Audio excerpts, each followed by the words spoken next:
हमारी अगली स्टोरी का नाम है टू पनिश और टू फॉरगिव, यानी कि सजा दे या माफ करें। तो ये हमारी आज की स्टोरी। तो इसे रीड करना शुरू करते हैं और इम्प्रूव करते हैं अपनी इंग्लिश ग्रामर एंड वोकेबलरी को। और वीडियो पसंद आए तो आप कमेंट करके जरूर बताइएगा। तो शुरू करते हैं वीडियो। और इंग्लिश में ऑलरेडी सिखा चुका हूँ, आप लोगों को पता ही है। तो अगर सीखना चाहते हो तो उसके बारे में मैं आपको लास्ट में बता दूंगा। अभी शुरू करते हैं स्टोरी। तो स्टोरी इस तरह से है। वंस अपॉन अ टाइम, एक समय की बात है, देयर वॉज अ किंग, एक राजा था।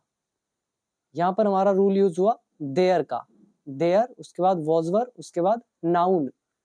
तो राजा यहाँ पर है नाउन, देयर है सब्जेक्ट, तो देयर का चैप्टर। तो एक समय की बात है, एक राजा था। इन हिज किंगडम, उसके राज्य में, देयर लिव्ड, रहता था, अ मैन, एक आदमी। यहां पर हमारा ये चैप्टर आ गया देयर लिव्ड का। देयर के चैप्टर में हमने थर्ड फोर्थ केस किया था। तो ये रूल आप यहाँ देख रहे हैं, देयर लिव्ड, रहता था एक आदमी। कौन आदमी? हु हैड बोरोड, जिसने उधार लिया था। हु यहाँ पर रिलेटिव प्रोनाउन है, यूज किया गया है मैन के लिए।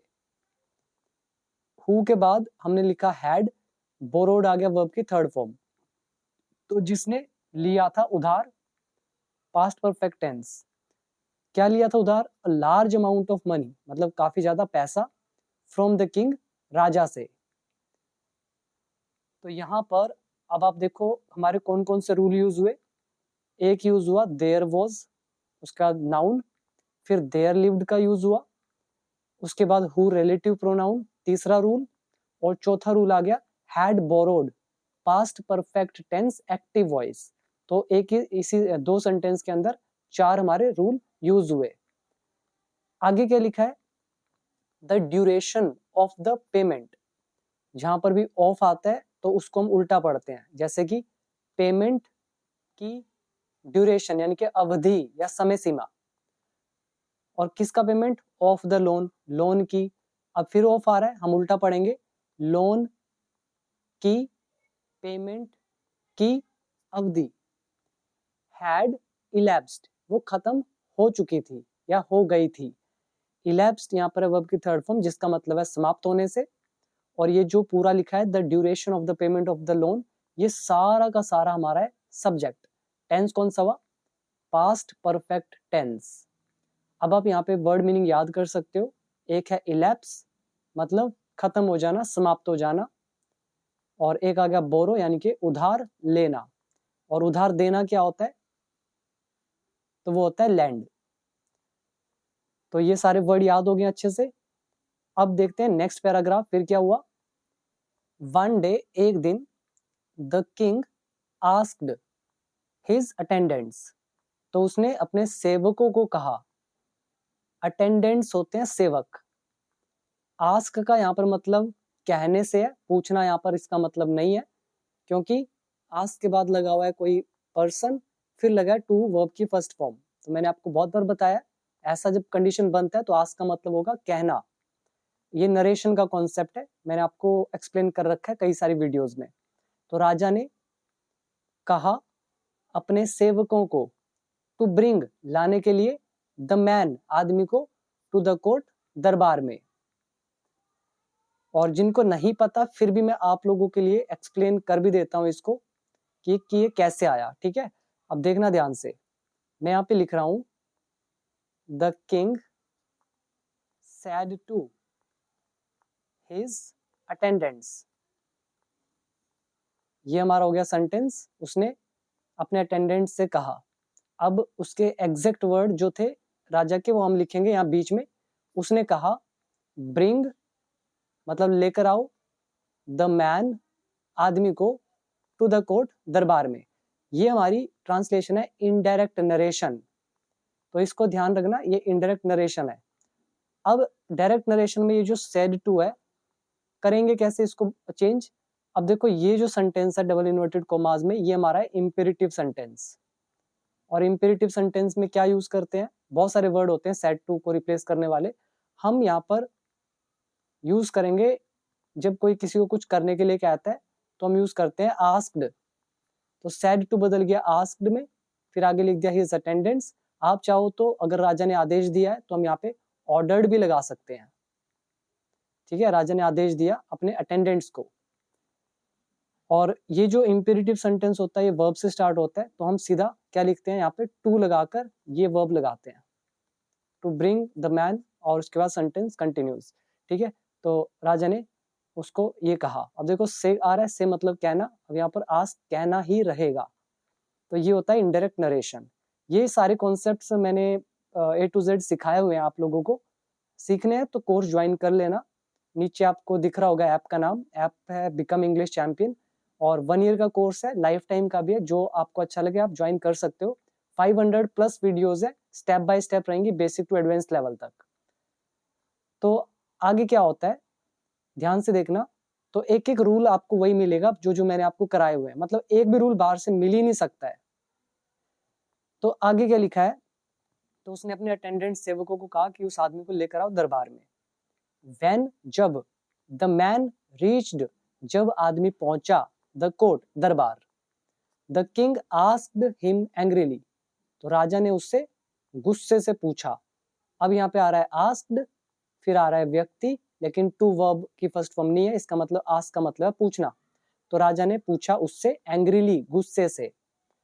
ये हमारा रूल कौन सा है, ये आ रहा है व्हेन के साथ कौन सा है, past indefinite, the man reached.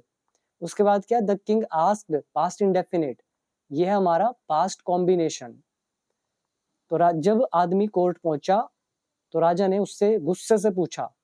अब राजा के एग्जैक्ट वर्ड्स, ये आगे डबल इन्वर्टेड कोमास के अंदर, वाई डिडंट यू पे द अमाउंट ऑफ लोन, तुमने लोन का पैसा क्यों नहीं दिया इन टाइम, समय से। टेंस है पास्ट इंडेफिनिट, और पे मतलब भुगतान करना, देना, ठीक है, हिंदी होती है भुगतान करना। तो तुमने भुगतान क्यों नहीं करी, किसकी, लोन की अमाउंट की, इन टाइम, समय पर या समय से। और आप चाहते तो इसको इनडायरेक्ट नरेशन में भी लिख सकते थे, जैसे आस्क्ड हिम एंग्रीली वाई।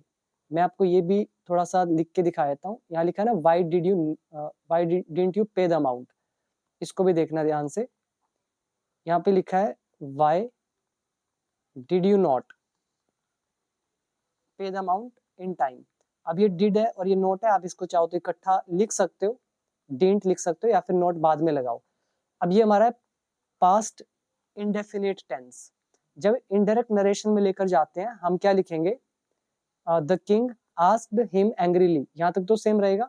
फिर ये WH वर्ड यहाँ पे लगाया, उसके बाद ये जो पास्ट इंडेफिनिट है ये बदलेगा प्रेजेंट पास्ट परफेक्ट में, तो हम कहेंगे why he had not paid. आगे सेंटेंस सेम, कि उसने क्यों पे नहीं किया था। अब ये ही, यू जो है कन्वर्ट हो गया ही में।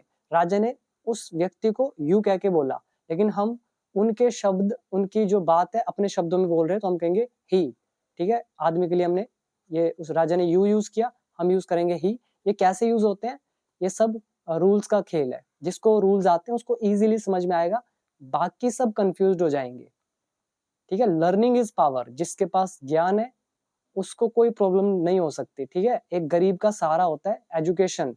अगर आप गरीब है लाइफ में, तो आपका सबसे अच्छा दोस्त जो होगा वो होगा शिक्षा, एजुकेशन। तो ये था हमारा इनडायरेक्ट, ठीक है। आगे देखते हैं, the king then called, king ने, देन मतलब फिर, कोल्ड मतलब बुलाया, हिज अटेंडेंट्स अपने सेवकों को, एंड और, ऑर्डर्ड और आदेश दिया, हिम उसे। अब क्या उसे आदेश दिया, आगे पढ़ते पहले, ordered him to be put in prison. अब यहाँ पे आ रहा है टू बी प्लस वर्ब की थर्ड फॉर्म, टू बी और ये वर्ब की थर्ड फॉर्म, और ये लगा हुआ है ऑब्जेक्ट। तो ये हमारा लेसन है object plus to be plus third form वाला। तो ये हमने सीखा था वर्कबुक पार्ट 3 के अंदर, वीडियो गिवन है पूरी इस पर, वो देखना आपकी जिम्मेदारी। तो मैंने आपको बता दिया ये रूल कौन सा है। तो ये इसका मतलब क्या बना, राजा ने फिर बुलाया अपने सेवकों को और आदेश दिया, क्या आदेश दिया, हिम टू बी पुट, कि उसको डाल दिया जाए। हिंदी क्या आ रही है, उसे डाल दिया जाए, इन प्रिजन, जेल में। तो ये हमारा to be plus third form का रूल। तो ये रूल आपको आना चाहिए, तभी आप समझ पाएंगे ये हिम यहाँ पे क्यों आया। यहाँ पर हिम को आदेश नहीं दिया, ठीक है, ये याद रखना, ऑर्डर्ड हिम, उसे आदेश दिया, ऐसा नहीं है। ये टू बी थर्ड फॉर्म इसकी हिंदी बदल देता है। सो अगेन रूल का सारा काम है। तो यहाँ पे वर्ड याद कर लें, रीच इज पहुंचना, ब्रिंग इज लाना, अटेंडेंट्स आपके हो गए सेवक, और प्रिजन मतलब हो गया जेल। इसके बाद देखते हैं नेक्स्ट पैराग्राफ। द मैन, आदमी जो था, फेल, वो गिर गया, ऑन हिज नीज, तो वो अपने घुटनों पे आ गया। फॉल ऑन नीज मतलब घुटनों पे बैठना, तो वो घुटनों पे आ गया। बिफोर द किंग, राजा के सामने। एंड आस्क्ड फॉर फॉरगिवनेस, और माफी मांगी। यहाँ पर भी आ रहा है आस्क, आस्क का यहाँ पे मतलब ना तो कहना है ना पूछना है। आस्क फॉर, ये हमारी एक फ्रेजल वर्ब होती है जिसका मतलब है मांगना, और फॉरगिवनेस हो गया माफी मांगना। आप चाहो तो यहाँ पे अपोलोजाइज भी यूज कर सकते थे। तो आदमी घुटनों पे गिर गया राजा के सामने और उसने माफी मांगी, asked for forgiveness. He said that, उसने कहा कि he would soon pay the amount, कि वो जल्द पैसे का भुगतान कर देगा।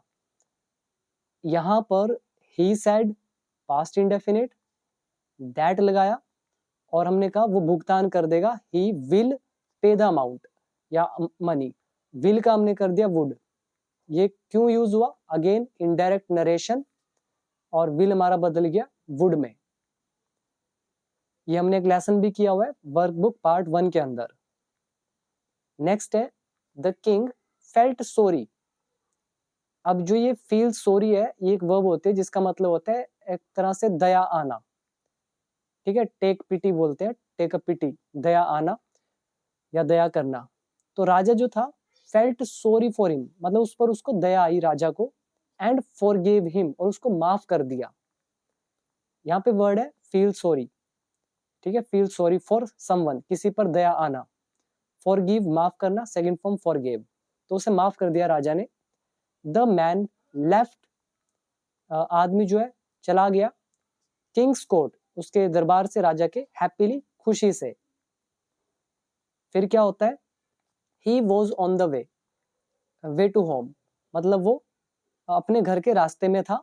ही was on the way to home when, जब, ही मेट, वह मिला, हिज ओल्ड फ्रेंड, अपने पुराने दोस्त से। कौन दोस्त, हु हैड टू पे, जिसे पे करना था। हु यहाँ पर रिलेटिव प्रोनाउन यूज किया गया है ओल्ड फ्रेंड के लिए, और व्हेन के बाद ही सब्जेक्ट, मेट यहाँ पे वर्ब की सेकंड फॉर्म, और ही वॉज ऑन द वे, ये हमारा सिंपल नाउन एडजेक्टिव का चैप्टर। तो वो अपने घर के रास्ते में था जब वह मिला अपने ओल्ड फ्रेंड से। हु हैड टू पे, जिसे पे करना था। हु यहाँ सब्जेक्ट का भी काम कर रहा है, और यहाँ हमारा रूल यूज हुआ हैड टू प्लस वर्ब की फर्स्ट फॉर्म, पे करना था, ना था, नी थे, ने थे, तो पे करना था हिम, उसे, अ फ्यू रुपीज, कुछ रुपए। फिर क्या हुआ, ही टुक होल्ड ऑफ हिज फ्रेंड, उसने अपने दोस्त को पकड़ लिया। यहाँ पे एक अच्छी वर्ब यूज हुई है, टेक होल्ड ऑफ समथिंग, इसका मतलब होता है किसी को पकड़ लेना। तो उसने उसके दोस्त को पकड़ लिया, एंड आस्क्ड हिम, और उससे कहा।